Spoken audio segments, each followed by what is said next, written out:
You can't know what you want when you continually kind of working.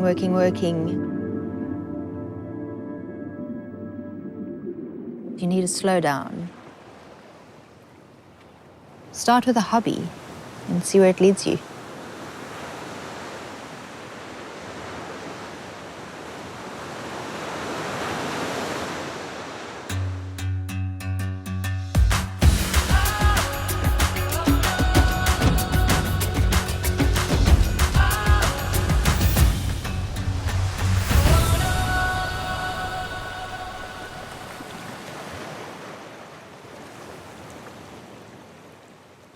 My name is Roushanna Gray.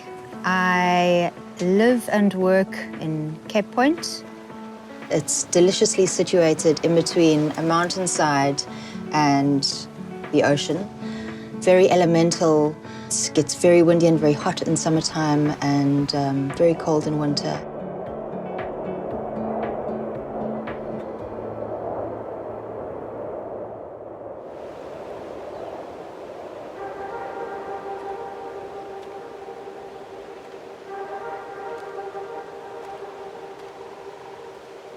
I would say I was floating.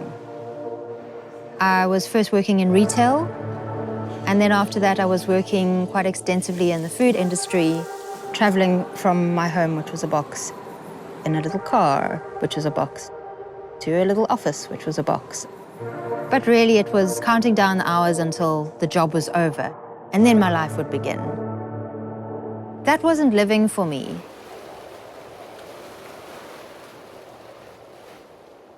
She didn't know a lot about wild plants initially, moving here, but what she's done as well is sort of opened up everybody's eyes. It all started with growing vegetables in my garden. Until a Japanese cyclist came to visit. He ended up staying for 99 days. Every so often he would go on his bike and he would drive off to the beach, and he would come back, and shortly afterwards I could smell these amazing cooking smells coming from his little campsite. He showed me the joys of the sea vegetables. He basically stood out there on the beach with me and he said, look at this, like all of this food, this is all amazing sea vegetables. Why is nobody eating them? From then on, my curiosity was sparked. Very interestingly enough, seaweeds change their nutritional value depending on what season it is. So, for instance, sea lettuce, which is a beautiful green seaweed that grows in the little intertidal pools, it's full of vitamin C in summer and vitamin D in winter, which is pretty perfect. It's designed for us.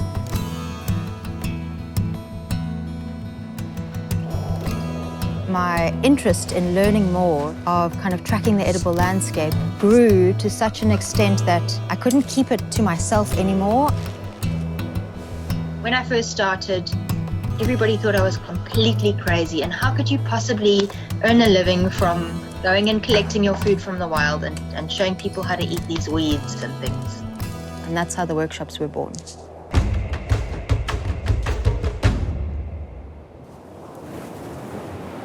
We take people down. It's like completely immersive, interactive learning.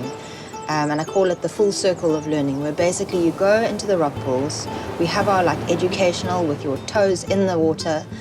And then you have your exploring time where we set everybody free on the rocks to go and be free and be childlike and just have fun and explore all the different rock pools. It's quite beautiful to watch the process that happens throughout the workshop of gaining knowledge in the rock pools. They'll pick something, then we'll go and prepare it, we'll process the ingredients. They'll start to be able to identifying all the different species, start to call it by its name, forming a little bit of a relationship with these ingredients.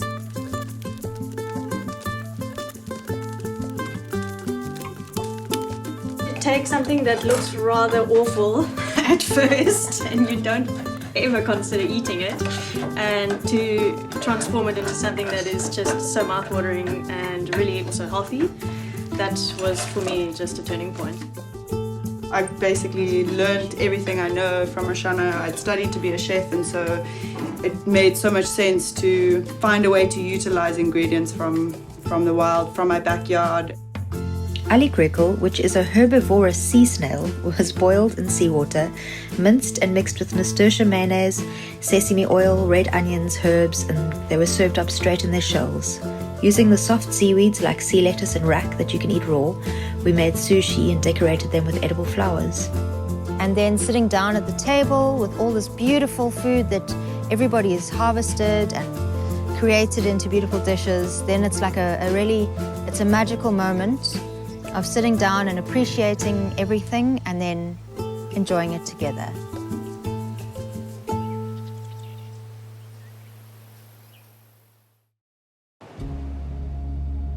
I'm proud of the fact that I've taken an idea and a thought, a very arty, romantic one, and it's kind of blossomed in its own way.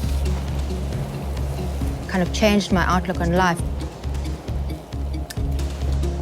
Don't not do something and then regret it.